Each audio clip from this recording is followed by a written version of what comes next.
मित्रों नमस्कार।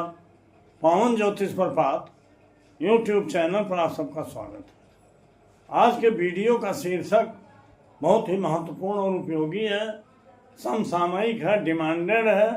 आपके आशाओं, अपेक्षाओं, जिज्ञासाओं और उत्सुकताओं का समाधान करने में सक्षम। वीडियो का शीर्षक है, आपको बीमारी से राहत कौन ग्रह देगा? The planet that will give you relief from illness। जी हाँ, आज मैंने किसी का बर्थ डिटेल नहीं रखा, बर्थ चार्ट नहीं रखा, लंबा चौड़ा गणित का ताम झाम नहीं रखा। ये केवल नेचुरल कुंडली दे रहा हूँ। लग्न नामनी कस्प चार्ट है, ये मेष लग्न की जो कुदरती कुंडली है वही दे रहा हूँ। और आज कुछ ठोस नियमों को बताऊंगा ताकि आप विषय को आसानी से समझ सकें। मित्रों, बीमारी एक ऐसी व्यवस्था है, समस्या है, जिससे प्राय हर परिवार संघर्ष करता ही रहता है। बीमारी सबके परिवार में होती है और प्राय सबको होती है, कभी न कभी, चाहे छोटी चाहे बड़ी। अब उसके बारे में सबकी जिज्ञासा रहती है। टॉपिक तो बीमारी से राहत कब मिलेगी, लेकिन बीमारी क्यों होती है इसको भी बताना आवश्यक है। आप सभी जानते हो कि जिस भी ग्रह की महादशा हो, मैंने बार बार बताया है कि सुख संपत्ति जो भी है या दुख है, व्यवधान है, परेशानी है, ऋण है, जो भी कारण है, जो भी समस्या है, सबके कारण, सबके हेतु ग्रह ही होते हैं और उसके निदान भी ग्रह ही करते हैं। फल तो ग्रह से ही मिलता है, चाहे उसको महादशा स्वामी कह लिया जाए, चाहे नक्षत्र स्वामी कहा जाए, चाहे उपनक्षत्र स्वामी कहा जाए, या जो भी नाम दिया जाए, लेकिन सबका स्वामी ग्रह ही होता है। तो कौन सा ग्रह है जो आपको बीमारी से राहत देगा? मान लीजिए कोई आदमी बीमार है, उसको राहत कब मिलेगी? आज का मेनली शीर्षक इसी पर है। आगे बढ़ने से पहले आपसे अनुरोध है कि अगर मेरे चैनल को अब तक सब्सक्राइब नहीं किए हैं तो नीचे का सब्सक्राइब बटन पुश करिए, बगल में बेल आइकन आती है, उसे पुश करके आल के बटन पर क्लिक करिए। वीडियो पसंद आवे तो लाइक करिए, मित्रों को शेयर जरूर करिए और वीडियो को स्किप करके मत भगाइए। अंत में एक प्यारा सा कमेंट जरूर दीजिए, मैं उसका उत्तर देता हूँ। अब आइए हम मुख्य विषय पर। यह आपका कुंडली चार्ट है। आप समझते हो कि छठवां स्थान धन का जहाँ है, वहीं ऋण और रोग का भी है। छठवां स्थान जब 2, 6, 10, 11 से संबंधित होता है, 6, 10, 11, 2, तो धनदायक हो जाता है। और यही छठवां स्थान 6वां, 8वां, 12वां और लग्न का भी संबंध हो जाता है, क्योंकि लग्न शरीर है। अर्थात 1, 6, 12 ये भी बीमारी देता है। केवल 6 और 8 आया है तब भी बीमारी मिलती है। मतलब इसी से ही बीमारी मिलती है। अब इसमें अगर हम भावों के उपनक्षत्र स्वामी में जाएंगे तो छठे भाव को देखना हो, लेकिन वहाँ न जाके वीडियो लंबी हो जाएगी।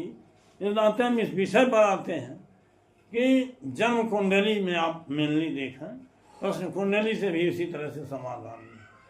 तो अगर महादशा स्वामी, किसी न किसी ग्रह की महादशा स्वामी चल रही है, महादशा चल रही है, तो अगर महादशा स्वामी में सिग्निफिकेटर के रूप में 1, 6, 12 अथवा 6 और 8 भाव आए तो यह बीमारी दर्शक होते हैं। रोग बीमारी उस दशा काल में होती है। और जिस अंतर्दशा में इन भावों का प्रभाव ज़्यादा होता है, भाव ज़्यादा सक्रिय होते हैं, ज़्यादा जागृत होते हैं, उसमें बीमारी होती है। जैसे कुंडली का 1, 6 और 12, एक 12वां स्थान शरीर के व्यय का है, मतलब शरीर की हानि करता है, जिसको बीमारी आप कह सकते हो। और छठवां स्थान बीमारी है। 1 6 12 आया हो किसी महादशा स्वामी में, या 6वां या 8वां आया हो, तो इसका मतलब ये महादशा स्वामी बीमारी देगा। लेकिन वो महादशानाथ 6 वर्ष से लेकर के 20 वर्ष तक होता है। बीमारी कब होगी? तो उस अंतरदशा में होगी जिसमें 1 6 12 या 6वां और 8वां भाव आया हुआ। अब आया हुआ कहने से काम नहीं चलेगा। देखिए ऐसा है, ये कैसे देखा जाए कि बीमारी का समय कैसे निर्धारित किया जाए, कौन ग्रह बीमारी देगा। इसके लिए महादशा स्वामी जो है उसमें देखिए वो किस राशि में है, किस नक्षत्र में है, किस उपनक्षत्र में है, और उपनक्षत्र स्वामी किस नक्षत्र। देखिए राशि माने भाव, भाव कुंडली की बात करिए कि महादशा स्वामी में कौन कौन भाव आए हैं। मान लीजिए महादशा स्वामी सूर्य है, सूर्य में 5वां भाव आया है, और सूर्य बैठा हुआ है 12वें भाव में, तो 5 12 हो गया। इस तरह से स्वयं के द्वारा 5 12 मिला। अब नक्षत्र के द्वारा क्या मिलेगा? अगर नक्षत्र के द्वारा 6 12 1 6 12 आ गया तब भी बीमारी देगा। मान लीजिए नक्षत्र में 1 6 12 नहीं आया तो उपनक्षत्र में आएगा या उपनक्षत्र के स्वामी में आएगा। 1 6 12 आना चाहिए, लेकिन अगर स्वयं में इसके नक्षत्र में आया है टू स्टेप में, तो उपनक्षत्र उसके नक्षत्र में भी इसमें से कोई भाव आना चाहिए। अथवा 6 और 8 भाव ये भाव आया तो उसी समय बीमारी होती है, होगी। अब ये हम जो बता रहे हैं इसका अंतरदशा कौन सी होगी?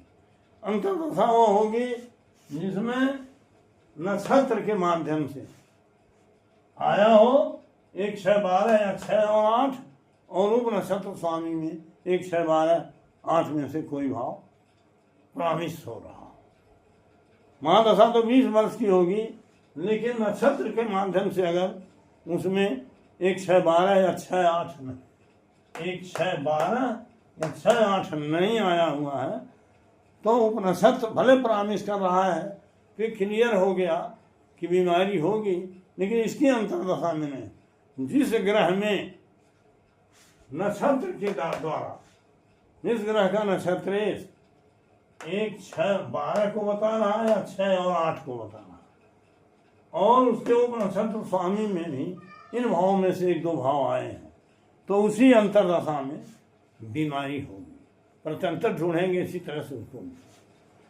अब सवाल यह है बीमारी होगी अगर 11वां भाव आपको चर राशि दिखाई दे रहा। यहाँ देखिए कुंभ स्थिर राशि, यहाँ मकर चर, कुंभ स्थिर, मीन द्विज। अगर 11वां भाव चर राशि का है तो बीमारी कम समय तक रहती है। अगर स्थिर राशि का है तो ज़्यादा लंबी रहती है, ज़्यादा दिन झेलाती है। और द्विज स्वभाव राशि का है तो अप डाउन होती रहती है, लेकिन बहुत स्थिर नहीं रहती है, द्विज स्वभाव होती है। और अगर महादशा स्वामी मंगल से रिलेटेड हो, देखिए मंगल चोट का, ऑपरेशन का, दुर्घटना का कारक, मंगल हो स्वयं या मंगल से रिलेटेड, अर्थात मंगल की दृष्टि, मंगल की ज्योति में, मंगल की राशि में, मंगल के नक्षत्र में, मंगल के उप नक्षत्र में, मंगल की दृष्टि में या उप नक्षत्र में हमने रिलेशन बताया, तो चोट लग सकती है, दुर्घटना हो सकती है या ऑपरेशन हो सकती है। ये तो बीमारी का कारण है। लेकिन बीमारी से राहत कब मिलेगी? बीमारी से राहत के लिए 2 भाव प्रमुख होते हैं। एक भाव भी 1 5 11 तो है, ये तो ठीक है। अगर छठे भाव को नक्षत्र स्वामी में 1 5 11 आया है तो वो भाव कुंडली से देख के आप कर सकते हो, प्रश्न कुंडली में भी देख। लेकिन 5वां और 11वां एक को हमने बीमारी में शामिल किया, क्योंकि लग्न के बिना सहयोग के अच्छा बुरा लाभान नहीं होता। तो 5वां और 11वां भाव अर्थात 5 और 11 जिस ग्रह में आया हुआ, मान लीजिए महादशा में 1 6 11 1 6 12 6 और 8 आया, तभी आदमी बीमार पड़ा है। तो बीमारी से राहत कब मिलेगी? जिस नक्षत्र में 5 और 11, ये 5वां भाव और 11वां भाव, तो उससे राहत, बीमारी ठीक हो जाएगी, उससे राहत मिलेगी। लेकिन अगर केवल 5वां भाव आया हो या उस ग्रह में अगर केवल 11वां भाव आया है तो बीमारी कुछ समय के लिए ठीक होगी, लेकिन वो फिर हो जाएगी। इसलिए 5 और 11 जिस ग्रह में आया है उसमें पूर्ण रूप से बीमारी ठीक हो जाएगी। अब 5-11 कैसे आएगा? जैसे 5 स्वयं के द्वारा या स्वयं के राशियों के द्वारा या नक्षत्र के द्वारा या उप नक्षत्र और उसके नक्षत्र, 4 स्टेप थ्योरी को जानिए। स्वयं ग्रह उसका नक्षत्र, इसको देखिए, और उस ग्रह का उप नक्षत्र उसका नक्षत्र, इसमें से 5-11 आना चाहिए। अगर केवल 5 ही आया है, इसमें भी 5 आया, इसमें भी 5 आया, तो बीमारी तो ठीक होगी, लेकिन 11वां नहीं आया, इस नाते फिर शुरू हो जाएगी कुछ दिन के बाद। या इसमें 11वां आया, इसमें भी 11वां आया, तो ठीक होगी, लेकिन ठीक फिर शुरू हो जाएगी। तो 5 और 11 नक्षत्र के माध्यम से आया। अगर कोई ग्रह है उसका नक्षत्र 5-11, या ग्रह में स्वयं में 5 हो, नक्षत्र में 11 हो, और उप नक्षत्र में चाहे 11वां ही आया हो, 5वां ही आया, ये प्रॉमिस कर रहा हो, लेकिन स्वयं और नक्षत्र के माध्यम से 5 और 11 दोनों भाव आए हैं, तब बीमारी से राहत मिल जाएगी। इस नाते बहुत ईजी हो, बहुत आसानी से किसी को, कोई आदमी बीमार है तो उसका आप प्रेडिक्शन कर सकते हो। बीमारी से मृत्यु होगी या क्या होगा ये अलग विषय है, हम केवल आज हमारा विषय है कौन ग्रह देगा आपको बीमारी से। अर्थात जिस ग्रह में 5 और 11 भाव स्वयं और नक्षत्र के माध्यम से आए हों और उप नक्षत्र स्वामी में से इसमें से एक भाव आया हो 5 या 11, तो निश्चित रूप से उस पीरियड में बीमारी से राहत मिलेगी और कभी नहीं होगी। लेकिन अगर 5 या 11 में से कोई एक ही भाव आया हो तो बीमारी से राहत तो मिलेगी, लेकिन बीमारी फिर शुरू हो जाएगी। यही मेरा समझाने का आशा है मित्रों।